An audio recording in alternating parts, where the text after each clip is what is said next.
Hormuz প্রণালীর যুদ্ধ অস্ত্রের যুদ্ধ, রিজিকের যুদ্ধ, পেটের ভাতের যুদ্ধ। তোমার এক লোকমা ভাত যে তুলে দিবা সেই যুদ্ধ, অর্ধেক রুটি যে খেয়ে বাঁচবা সেই রুটি কেড়ে নেওয়ার যুদ্ধ, এটা আল্লাহ লাগাইছে। বর্তমান যে যুদ্ধ ইরান আরব বিশ্বে ছড়িয়েছে, ইরানও যাবে, আরবরা যাবে, ধ্বংস হয়ে যাবে। আউয়ালুন নাসে হালাকান ফারেস, সবার আগে ধ্বংস হয়ে যাবে ইরান, সুম্মাল আরব, তারপরে আরব। কারণ বর্তমান যুদ্ধে কেউ জয়ী হয় না, বর্তমান মেসাকারের যুদ্ধে কেউ জয়ী হয় না। বোমা মেরে আপনার সব ধ্বংস করে দিচ্ছে, আপনি জয়ী হয়ে কি করবেন?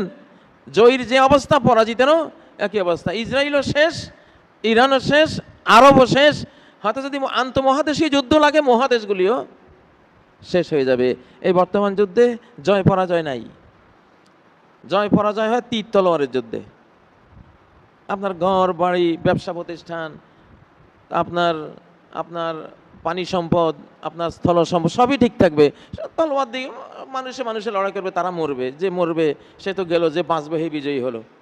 কিন্তু এই যুদ্ধে তো সবই শেষ, সবই তো শেষ, দুনিয়াটাই শেষ। এক একটা বোম, যেখানে অ্যাটম বোম পড়লে 100 বছর কোনো উৎপাদনই হবে না সেখানে।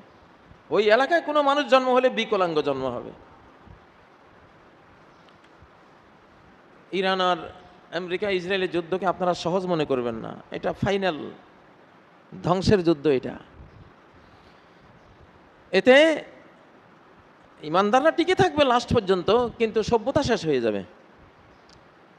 আমি সূরা বনী ইসরাঈলের 7 নম্বর আয়াত থেকে মনে হয় আরও একদিন খুতবা দিয়েছিলাম, যেখানে আল্লাহ বলেছেন যে আমি যুগে যুগে যারা আমার শত্রু, আমার বিরুদ্ধে বিদ্রোহ করে, আমার খেয়ে আমার বিরুদ্ধে যারা সর্বশক্তি নিয়োগ করে, তাদেরকে ধ্বংস করার জন্য আমি আমার কিছু ইমানদার বান্দা আমি নিয়ে আসবো যুগে যুগে। তাদের কাহিনী কি? فَإِذَا جَاءَ وَعْدُ الْآخِرَةِ لِيَسُوءُوا وُجُوهَكُمْ। হে ইহুদি জাতি, বনী ইসরাইল, ইসরাইলিরা শোনো, ওদের শেষ গ্রুপকে যখন আমি আনবো, 3টা কাজ করবে। লিয়াসুউ উজুহাকুম, তোমাদের চেহারাকে একেবারে কুৎসিত কদর্য করে দেবে। মার খেয়ে মানসিক বিপর্যয়, মানসিক পরাজয়, সাইকোলজিক্যাল পরাজিত হয়ে মন ভেঙে গিয়ে চেহারা, ফর্সা মানুষের চেহারা কালো হয়ে যাবে তোমাদের। কি আশ্চর্য! লেয়া কোরআন বলছে প্রথম তোমরা যখন মার খাবা ইসরায়েলিরা, প্রথম তোমাদের চেহারায় ফুটে উঠবে মারের কুপ্রভাব, মার খাওয়ার, পরাজিত হওয়ার কালিমা, কদর্য, মলিনতা, চেহারার বিবর্ণতা প্রথম তোমাদের মুখে ফুটে উঠবে। কি আশ্চর্য! এই আয়াতটা কি আশ্চর্যভাবে এখন দেখা যায়। এখন তো কোরআন দেখার যুগ। ফেসবুকে, ইউটিউবে যে বিজয়ী হয়েছে তাকে দেখায় হাসতেছে, যে পরাজিত তাকে দেখায় কাঁদতেছে, এমনি রয়েছে, চেহারা মলিন। দেখায় কি না? ইউটিউবে আপনারা দেখেন না? এখন যারা যুদ্ধটা বাঁধিয়েছে তাদের চেহারাগুলো আপনি ইউটিউব খুলে দেখবেন যে ওরা কাঁদতেছে, চেহারা মলিন। কোরআন তো এটাই কইছে, তো চেহারা, তোমাদের চেহারার রং কালার কিচ্ছু থাকতো না। তোমার চেহারা দেখে মানুষ বুঝবে যে তুমি পরাস্ত, তুমি পরাজিত। এরকম কান্না কান্না ভাব, বিপর্যস্ত ভাব, চেহারা তোমার মলিন, আবিল, হ্যাঁ, কোনো হাসি নেই, কোনো আনন্দের লেশ মাত্র নাই। মানুষের যখন মন নষ্ট হয়, মনের ভিতরে পরাস্ত হয়, চেহারা কালো হয়ে যায়। যতগুলো সিনারিও এখন আপনারা দেখতে পাচ্ছেন ইরান আর ইসরায়েলের এই যুদ্ধে, ইরানিদের চেহারা দেখবেন ওরা হাসতেছে, আর এদের চেহারা দেখবেন সব মলিন। মার কিন্তু দুই দলে খাইতেছে, কিন্তু ইমানদার কখনো মনের ভিতরে পরাস্ত হয় না, এজন্য চেহারা তার ঠিকই থাকে। কিন্তু বেঈমান মার খেলেই চেহারা কালো হয়ে যায়।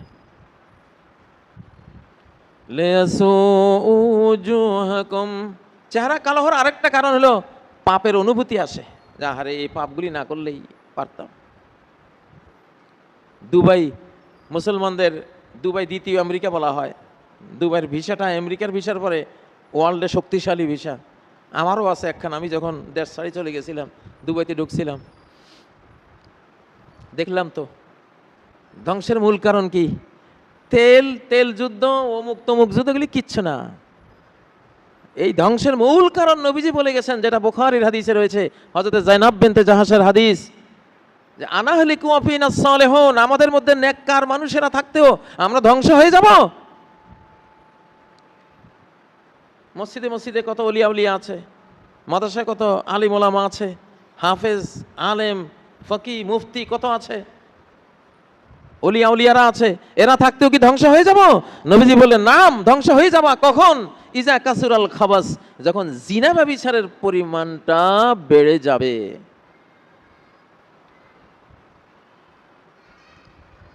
আমাদের ঢাকা শহরের কি খবর? বলতে হবে কিছু?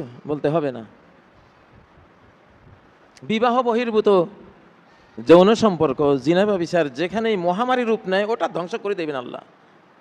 ঠিক আরব বিশ্বে তো আমরা সিনেমা দেখতেছি, সিনেমা মদিনায় সিনেমা মঞ্চায়িত হচ্ছে, আর দুবাই তো গোটাই সিনেমা।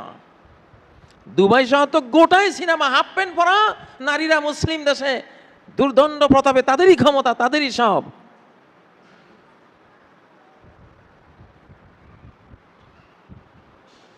দুবাই কি ধ্বংস হয়েছে তাদের সম্পদ নাই এই জন্য?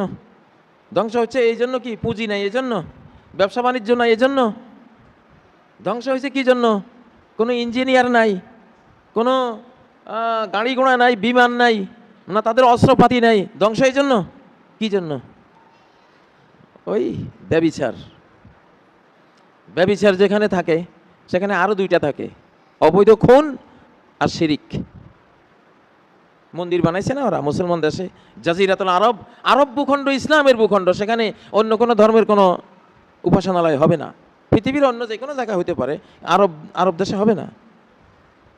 এটা ইসলামের ভূখণ্ড। লা ইয়াস্তামিউ দীনান ফি জাজিরাতিল আরব। আরব এই দ্বীপে দুই ধর্ম একসাথে হবে না, এটা ইসলামের ঘাঁটি।